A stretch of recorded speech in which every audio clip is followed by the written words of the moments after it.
हाँ, सो इसमें हम क्या देख रहे थे, the aromatic compound apparently contain alternate double and single bonds in cyclic structures and resemble benzene in chemical behavior.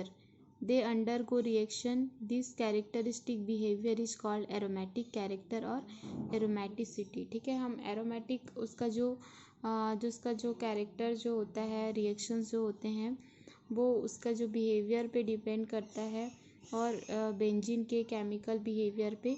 तो ऐसे कंपाउंड्स को हम क्या कहते हैं, एरोमेटिक जो कैरेक्टर रहता है और एरोमेटिसिटी होता है। तो जैसे कि डी एरोमेटिक कंपाउंड, जो एरोमेटिक जो कंपाउंड रहते हैं वो alternate double and single bond contain करते हैं, साइक्लिक स्ट्रक्चर्स होते हैं, resemble benzene in chemical behaviour, they undergo reaction, this characteristic behaviour is called. इसके कैरेक्टरिस्टिक बिहेवियर को ही क्या कहा जाता है, aromatic characters. Aromaticity is in fact a property of the sp2 hybridized planar rings in which the p orbitals, one on each atom, allow cyclic delocalization of pi electrons. जो aromaticity है वो property of sp2 hybridised planar rings, ठीक है, उसमें क्या होता है, planar rings का हाइब्रिडाइजेशन प्रॉपर्टीज होता है, in which the p orbital one on each atom allow cyclic delocalisation of pi electrons. So aromatic characters, इसमें रूल 1 है, तो रूल 1 में है an aromatic compound is cyclic and planar. जो aromatic जो कंपाउंड होते हैं वो साइक्लिक एंड प्लानर होते हैं। Rule 2, is atom in an aromatic ring has a partial, these p orbitals must be parallel so that a continuous overlap is possible around the ring. Each atom in an aromatic ring has a देखिए यहाँ पे aromatic characters के लिए rule 1 and rule 2, ठीक है, rule दिए गए हैं, 2 रूल्स हैं यहाँ पे। तो एरोमेटिक कैरेक्टर को कैसा होना चाहिए एरोमेटिक कैरेक्टर के लिए, तो साइक्लिक स्ट्रक्चर वाला, प्लानर क्या होता है बता चुकी हूँ कल। तो और रूल 2 में क्या है, each atom in an aromatic ring, ठीक है, aromatic ring, this p orbitals must be parallel so that a continuously overlap is possible around the ring. ठीक है, इसमें क्या बताया जा रहा है, इस सेकंड रूल में ये बता रहा है आपको कंटिन्यूअस ओवरलैपिंग के बारे में, जिसका स्ट्रक्चर मैंने कल आपको बताया था कि ये एक दूसरे के ऊपर किस टाइप से ये ओवरलैप करते हैं। तो ये इसका हो गया एरोमेटिक कैरेक्टर्स के दोनों रूल्स।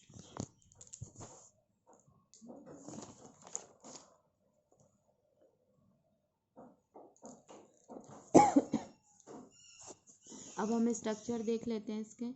बेंजीन हो गया, ठीक है, बेंजीन का स्ट्रक्चर पता है। सेकंड वाला स्ट्रक्चर है यहाँ पे साइक्लोहेप्टाट्रीन का, एंड थर्ड स्ट्रक्चर है साइक्लोऑक्टाट्रीन का। अब नेक्स्ट चलते हैं हम रूल 3 में, रूल 3। तो this cyclic pi molecular orbital electron formed by overlap of partial must contain 4n+2 pi electron where n equal integer 0, 1, 2, 3 etc. This is known as Huckel rules. Huckel's rules में एक और rule होता है जिसमें ये जो है 4, 9+2 पाई, ठीक है, इसमें हम जैसे वैल्यू निकालते हैं, ठीक है, तो इसमें क्या होता है, जो n इक्वल है, n इक्वल में 0, 1, 2, 3 ये हो सकता है, लेकिन इसमें हाफ वैल्यू हम नहीं लिखते, जैसे 1/2, 2/3 इस टाइप का नहीं होता। इसमें n इक्वल क्या आना चाहिए, 0, 1, 2, 3 ही आना चाहिए, ठीक है। नेक्स्ट हम देखते हैं एग्जाम्पल्स में है, फर्स्ट है बेंजीन। बेंजीन का क्या होता है, it is a cyclic planar compound, ठीक है। अब देखते हैं हमारा बेंजीन इसका एग्जाम्पल हो गया। हम क्या पढ़ रहे हैं अभी, एरोमेटिसिटी, ठीक है। तो बेंजीन में क्या क्या होता है, साइक्लिक एक प्लानर कंपाउंड होता है, it has a p orbital on each carbon of the ring involved in a double bond, ये समझ आया। It has 3 double bonds and 6 pi electrons. मैंने बताया था कितने पाई इलेक्ट्रॉन्स कहाँ पे क्या रहेंगे, विच इज इन, ठीक है, तो पहले इसको देख लेते हैं। इसमें क्या होते हैं, 3 डबल बॉन्ड्स होंगे, 6 क्या होंगे, पाई इलेक्ट्रॉन्स होंगे। अब इसका हम कैलकुलेशन करते हैं। 4n + 2 = 6। तो यहाँ पे अब हम इसे लिख सकते हैं 4n = 6 - 2। ठीक है, मैथमेटिक्स हमने किया, इधर से उधर गया, इधर प्लस में उधर जाके माइनस में कन्वर्ट हो गया, तो क्या आया, 4 आया। n इक्वल क्या आ गया, फिर n इक्वल लास्ट में आएगा अपने पास 1। ठीक है, तो ये अपना क्या है, रूल थर्ड के अकॉर्डिंग है। ठीक है, रूल थर्ड भी यही बोल रहा है 0 1 2 3 आना चाहिए n की वैल्यू। अब हम इसका सेकंड एग्जांपल देखते हैं। ठीक है, जो क्या है हमारा साइक्लोहेप्टाट्रीन। अब साइक्लोहेप्टाट्रीन क्या करता है, फर्स्ट हमने उसमें यही लिखा था, इसमें भी यही होगा, ये भी साइक्लिक प्लानर होता है। It has 3 double bonds and 6 pi electrons. इसमें 3 डबल बॉन्ड होते हैं और 6 पाई इलेक्ट्रॉन्स होते हैं। But one of the carbon is saturated and does not possess the orbital. जो इसमें जो कार्बन रहता है, सैचुरेटेड कार्बन भी होता है। Hence the continuous overlap around the ring is not possible. इसका क्या होता है, कंटिन्यूअस ओवरलैप करने में पॉसिबल नहीं हो पाता। This compound is therefore non aromatic. ये जो कंपाउंड रहते हैं वो क्या होते हैं, नॉन एरोमेटिक होते हैं। ठीक है, सबसे पहले हमने यहाँ पे देखा था बेंजीन स्ट्रक्चर साइक्लोहेप्टाट्रीन का और है साइक्लोहेप्टाट्रीन। तो ये क्या है, सारे हमारे एग्जाम्पल्स हैं जिन्हें हमको इसमें डील करना है। तो हमने सबसे पहले इसका स्ट्रक्चर जो है वो ड्रॉ कर लिया। उसके बाद हम इसके लिए रूल्स बताएंगे कि रूल्स हम सेकंड रूल्स हमने बता दिया। अब हम आ गए इसके थर्ड रूल्स में। ठीक है, तो थर्ड रूल्स में बस यहाँ पे यही याद रखना है कि n का जो वैल्यू है वो क्या होना चाहिए, 0 1 2 3 होना चाहिए। हाफ वैल्यू इसमें नहीं आएगी। ये इसे हम क्या बोलेंगे, हकल्स रूल कहेंगे। अब है हमारा एग्जाम्पल। सबसे पहले हमने देखा बेंजीन का, साइक्लिक प्लानर कंपाउंड है ये। ठीक है, n की वैल्यू इसकी आती है 1। इतना भी याद रखोगे तो भी बनेगा। फिर है नेक्स्ट एग्जाम्पल हमारा है साइक्लोहेप्टाट्रीन का। तो ये भी अपना क्या होता है, साइक्लिक होता है, प्लानर होता है। अब इसमें ये सब याद रखना है कि अपना जो कंपाउंड होता है साइक्लोहेप्टाट्रीन, उसमें और क्या क्या होता है। तो इसमें क्या होते हैं, 3 डबल बॉन्ड्स। जैसे यहाँ पे देखिए स्ट्रक्चर में कितने डबल बॉन्ड्स है, इसमें 3 डबल बॉन्ड्स है, 1 2 3 वही लिखा है। एंड 6 पाई इलेक्ट्रॉन्स, और क्या होते हैं, 6 इसमें पाई इलेक्ट्रॉन्स पाए जाते हैं। But one of the carbon is saturated and does not possess the orbital p orbitals. Hence the continuous overlap around the ring is not possible. The compound is therefore non-aromatic. Compound क्या हो गया, non aromatic हो गया।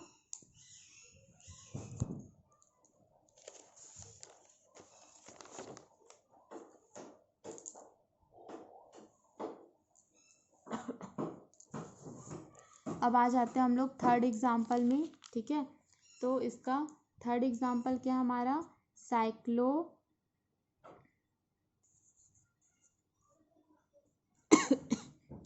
साइक्लोऑक्टाट्रीन it is. अब इसका देखते हैं ये कैसा होता है। अब इसका स्ट्रक्चर तो हमने देखा था पहले आपको ये स्ट्रक्चर देख के याद करना है। ठीक है, स्ट्रक्चर देख लिया हमने, अब हम इसमें चलते हैं। अब ये क्या होता है, साइक्लिक होता है, हमने अभी देखा। And has p orbital on each atom of the ring. This Huckel's rule is not satisfy, hence since there are 8 pi electrons. ठीक है, ये हकल रूल्स के अकॉर्डिंग पे अच्छे से ये नहीं चल पाया ये कंपाउंड। अब इसका जो n की वैल्यू है, मैंने क्या बोला था, n की वैल्यू कभी भी हाफ नहीं आनी चाहिए, बट इसमें n की वैल्यू आ गई 1.5। अब ये कंपाउंड एरोमेटिक हुआ नहीं, the compound is non aromatic.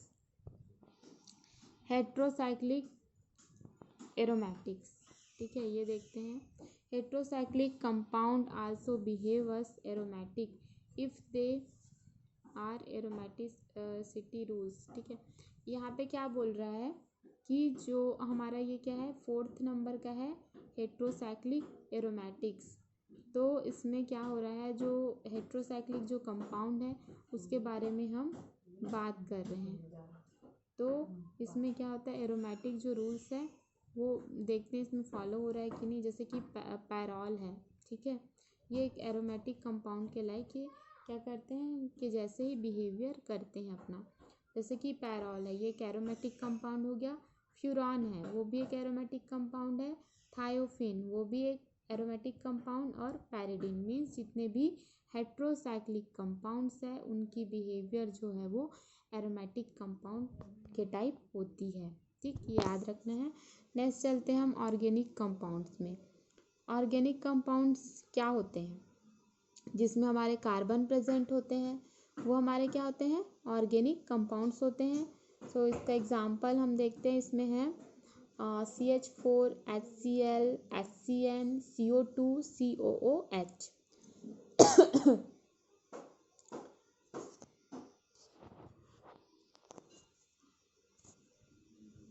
तो इसमें है CH4।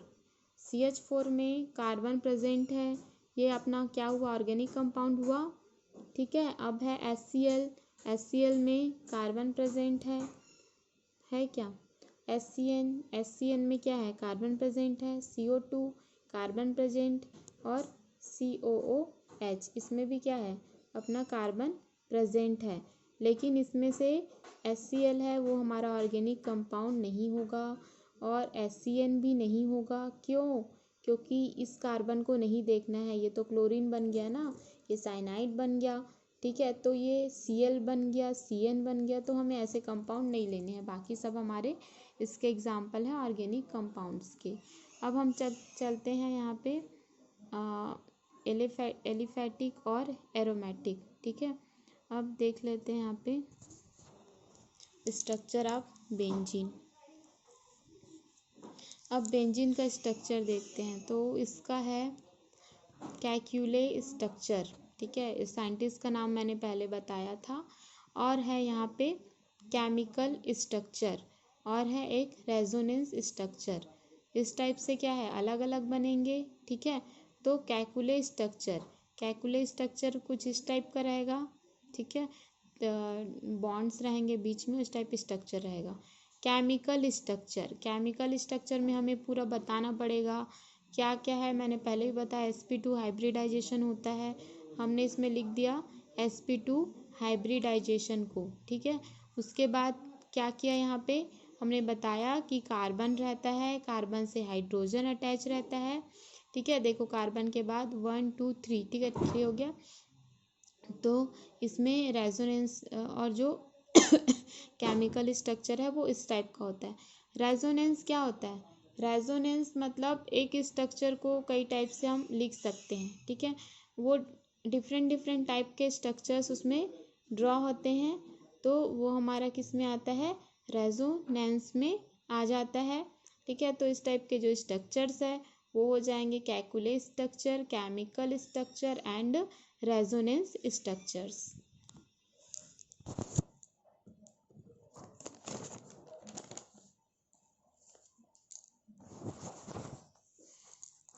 अब इसका देखते हैं हम लोग केमिकल स्ट्रक्चर।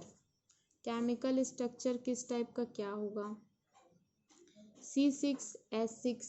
ठीक है, वो छोड़ दीजिए, वो तो पता है। C1 से C2, C2 से C3 से C4, C5 से C6 तक क्या रहते हैं, पाई बॉन्ड रहते हैं। इनके बीच में क्या रहता है, पाई बॉन्ड्स होते हैं।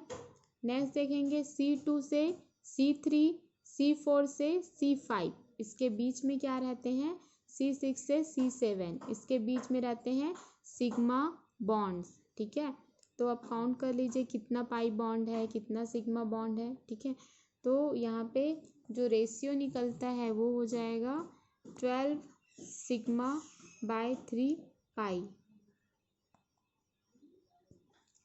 अब नेक्स्ट चलते हैं यहाँ पे रेजोनेंस देखते हैं इसका। ठीक है, ये तो पहले भी हो चुका है रेजोनेंस टॉपिक। अब यहाँ पे थोड़ा देख लेते हैं मोनो सब्स्टिट्यूएंट डेरिवेटिव्स और है di substituent derivatives. Mono substituent derivatives पहले भी पढ़ा चुकी हूँ। अगर इस टाइप का कुछ पूछता है तो आप एक एक क्या है यहाँ पे सब्स्टिट्यूएंट डाल देंगे। सब्स्टिट्यूएंट क्या होते हैं वो भी मैंने बताया है, ठीक है। जो हमारे पास है उसके अलावा कुछ और आके ऐड होता है। हमारे पास यहाँ पे कार्बन के पास हाइड्रोजन है सब में, लेकिन इनके अलावा कुछ और ऐड होता है तो वो हमारा क्या कहलाता है, सब्स्टिट्यूएंट कहलाता है। अब है यहाँ पे टॉलुइन, फिनॉल, एनिलीन और बेंजल्डिहाइड। इन सब में CH3OH बन के इसमें हो के क्या बना, टॉलुइन बना, एंड OH जुड़ के क्या बना, फिनॉल बना। NO2CH3 अटैच होके और NH2NO2 अटैच होके बनाया एनिलीन, और CHOCl अटैच होके क्या बनाया, बेंजल्डिहाइड को, ठीक है। तो ये कंपाउंड नेम है कुछ जो आपको याद रखने हैं। और ये हमारा क्या हो जाएगा, दो दो यहाँ पे सब्स्टिट्यूएंट हुए हैं तो ये हमारा किस में आ जाएगा, डाई सब्स्टिट्यूशन डेरिवेटिव्स में। अगर आपके पास इन सब का नाम हो, ठीक है, और उसके बाद में दिया हो कि ये डाई सब्स्टिट्यूएंट डेरिवेटिव्स है, तो आपको सोचना नहीं है कि ये ऐसा क्यों बोला जा रहा है। आपको पता होना चाहिए कि क्यों है, डाई वर्ड यहाँ पे आया क्यों। फिर यहाँ पे हम देखते हैं, ये पहले भी बता चुकी हूँ, ठीक है। तो स्टार्टिंग वाला जो रहता है वो की कार्बन रहता है, ठीक है। की कार्बन से जो अटैच होता है वो हमारा आता है आर्थो में, और उसके नीचे जो आता है वो रहेगा हमारा मेटा में, और सबसे नीचे वाला पैरा।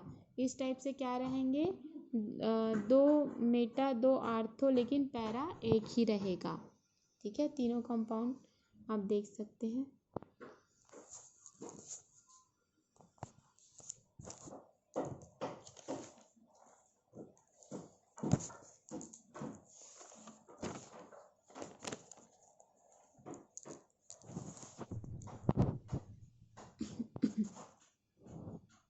अब हम इसमें देखते हैं इसका कंपाउंड नेम, ठीक है। तो इसे हम बोलेंगे पॉली सब्स्टिट्यूशन डेरिवेटिव्स। नेक्स्ट है उसे हम बोलेंगे आर्थो मेथिल पैरा क्लोरोफिनॉल, ठीक है। कैसे बोल रहे हैं हम इसमें, आर्थो देखो कहाँ है और मेथिल कहाँ है और पैरा कहाँ है, ठीक है। उसके अकॉर्डिंग इसका नाम क्या हो जाएगा, आर्थो मेथिल पैरा क्लोरोफिनॉल्स। फिर है इसमें केमिकल रिएक्शन ऑफ बेंजीन। तो केमिकल रिएक्शन ऑफ बेंजीन देखते हैं, तो ये एक बेंजीन रिंग हो गया जिसमें एडिशन रिएक्शन होता है एंड इलेक्ट्रोफिलिक सब्स्टिट्यूशन रिएक्शंस होते हैं। केमिकल रिएक्शंस कौन कौन से होते हैं बेंजीन में, वो हम देख लेते हैं। तो बेंजीन का जो केमिकल रिएक्शन है उसमें क्या होता है, नाइट्रेशन आता है और सल्फोनेशन आता है और फ्रीडल क्रॉफ्ट एल्काइलेशन, ठीक है, ये सब आते हैं। तो जब नाइट्रेशन कराते हैं तो नाइट्रेशन में हम HNO3 H2SO4 के प्रेजेंस में कराते हैं, तो वो फॉर्म करता है नाइट्रोबेंजीन को और वाटर बाहर करता है। जैसे रिएक्शन देखो, HNO3 H plus NO3 minus HNO3 OH minus NO2 plus, ठीक है। तो इस टाइप का जो इसका रिएक्शन है नाइट्रेशन का वो कंप्लीट होता है। और इस टाइप के इसमें 2-3 रिएक्शन हैं जो मैं आगे बताऊंगी।